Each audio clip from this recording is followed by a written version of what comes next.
تاریخ شاہد ہے کہ بنو امیہ کے دور حکومت میں جہاد کا عظیم ماحول بنا ہوا تھا، بلکہ عام طور پر اموی حکمرانوں کا کام ہی جہاد بن گیا تھا، جو سبب بن گیا تھا اسلام کا کلمہ بلند کرنے اور اس کی روشنی دنیا کے مشرق اور مغرب میں خشکی سے لے کر سمندر تک پھیلانے کا۔ ان کے جہاد کے سبب نہ صرف یہ کہ کفر ذلیل ہوا، بلکہ مشرکین اور کفار کے دلوں میں مجاہدین اسلام کا بہت رعب اور دبدبا پیدا ہو گیا۔ وہ مجاہدین جس سمت بھی اللہ کی راہ میں جہاد کے لیے کوچ کرتے، وہ کفار پر چھا جاتے اور اللہ ان کو فتح و کامیابی سے ہمکنار کر دیتا۔ عام طور پر مجاہدین کے لشکر میں بڑے بڑے اولیاء اللہ، شب بیدار اور زہداء شامل ہوتے، اور ساتھ ہی بڑے بڑے تابعین اور صحابہ کرام کے شاگرد بھی شریک ہوتے۔ قتیبہ بن مسلم وہ مشہور اور عظیم مسلمان سپہ سالار ہیں جنہیں اموی خلیفہ ولید بن عبد الملک نے اپنے دور حکومت میں حجاج بن یوسف کے مشورے سے خراسان کا والی مقرر کر دیا۔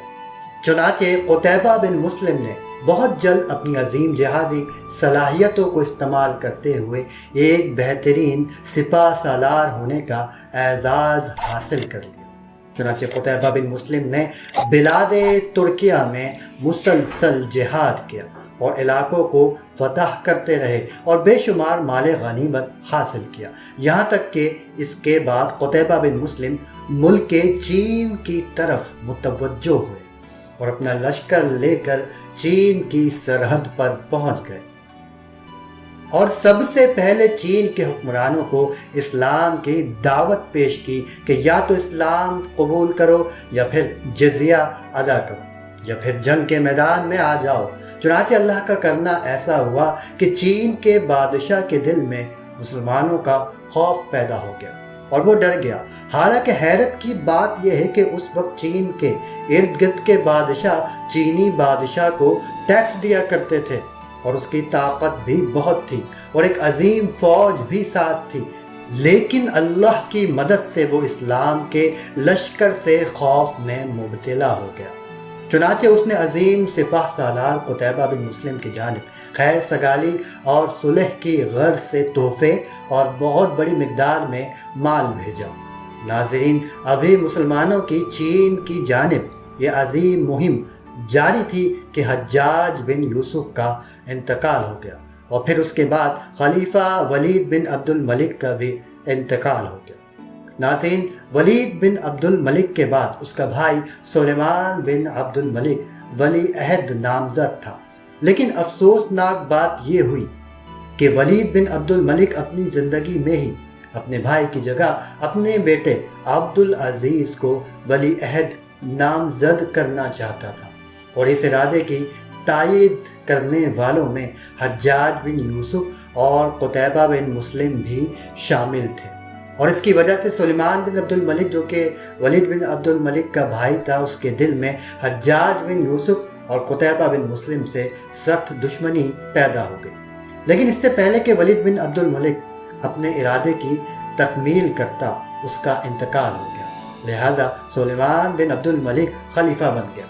قتیبہ بن مسلم کو جب اس صورتحال کا پتہ چلا تو اس نے خراسان کی فوج اور سرداران لشکر کو جمع کر کے اپنے اس ارادے کا اظہار کیا کہ سلیمان بن عبد الملک کی خلافت سے انکار کر دیا جائے۔ لیکن اس کے برعکس کچھ یوں ہوا کہ قتیبہ بن مسلم کی فوج میں شامل لوگوں کا تعلق زیادہ تر بنو تمیم سے تھا، اور بنو تمیم کا سردار وقیع تھا۔ چنانچہ جب وقیع نے یہ دیکھا تو اس نے فوراً سلیمان بن عبد الملک کے حق میں لوگوں سے بیعت لینی شروع کر دی، اور آہستہ آہستہ لوگ وقیع کے ساتھ ہو گئے۔ قتیبہ بن مسلم نے بہت چاہا کہ لوگ اس کی سنیں، لیکن کوئی اچھا رد عمل نہیں ملا، یہاں تک کہ اسی کی فوج اس کے خلاف ہو گئی اور لوگ قتیبہ بن مسلم کی گستاخیاں کرنے لگے۔ آخرکار لشکر نے قتیبہ بن مسلم اور اس کے رشتہ داروں کی ہر چیز لوٹنا شروع کر دی، اور ایک ایک کر کے قتیبہ بن مسلم کے ساتھیوں کو قتل کرنا شروع کر دیا۔ قتیبہ بن مسلم بھی بالآخر لڑتے لڑتے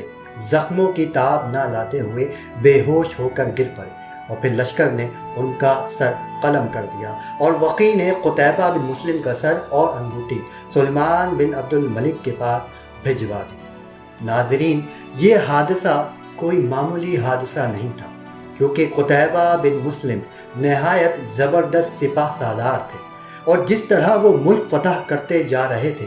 اگر یہ عظیم سانحہ نہ ہوتا تو اس بات کا قوی امکان تھا کہ مسلمان چین جیسے عظیم اور بڑے ملک کو بھی فتح کر لیتے، اور آج چین مسلمانوں کا سب سے بڑا ملک ہوتا۔